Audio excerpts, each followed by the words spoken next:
topic today is a topic of Golus, which is the topic of the Pashios and the Sefer which we're reading now, Shmos, Ve'era, Bo, B'Shalach, and so on.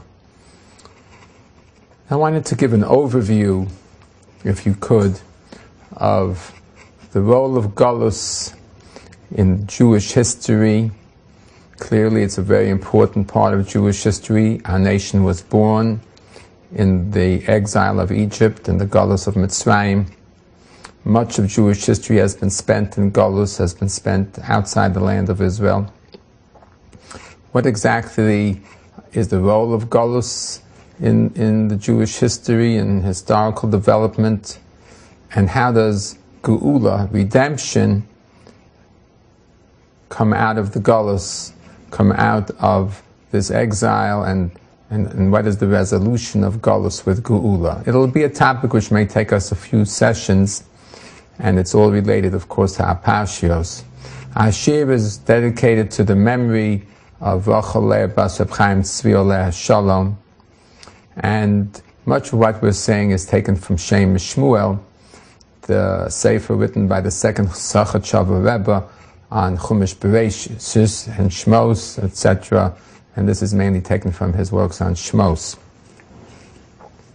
The Shem Shmuel explains that if we examine carefully the original prophecy which the Almighty gave to Avraham Avinu about the fact that his offspring would go into Golus, would go into exile, we see that that prophecy included within it 4 elements of Golus, 4 elements of this exile outside the land, outside the peace and tranquility of the redemption within Israel.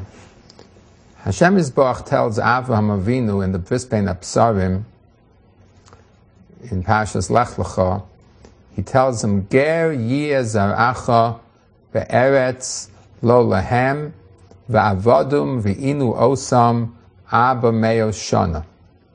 Your children, your offspring, will be strangers in a foreign land. They will make them work, and they will pain them for 400 years. We know from Chazal, from the sages, that these 400 years of Golus, of this situation of not being at a tranquil, settled position within the land of Israel, has begun or begins with the birth of Yitzchak. Because if you just look at the number of years which people lived in Mitzrayim, it does not add up to 400. If you take Levi, Kahas, Amram, and Moshe, and all of these people from the very beginning to the very end of Mitzrayim, you do not get to 400 years. And many years of Levi, Kahas, Amram, and Moshe were overlapped. So therefore, our sages tell us that the 400 years begins much earlier than when they went into Egypt. In fact, it was probably a mystery, and there's a long Ramban who has different ideas about how one counts the 400 years. However, in the final analysis, the 400 years begins with the birth of Yitzchak. Ger yeh zaracha. Your children will be strangers. And Yitzchak was, of course, the first Zera Avraham, the first child of Avraham who was Jewish.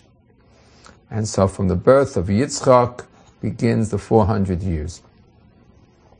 And it ends with the Exodus, Pesach night, when Moshe leads Klal Yisrael out of Egypt in the morning. Now,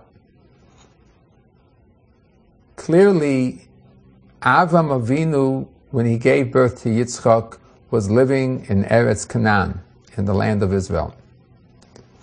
And for many years, he and Yitzchak lived together in that land. So clearly we see that living in the land of Israel itself, as a stranger, conforms to the prediction of the 400 years.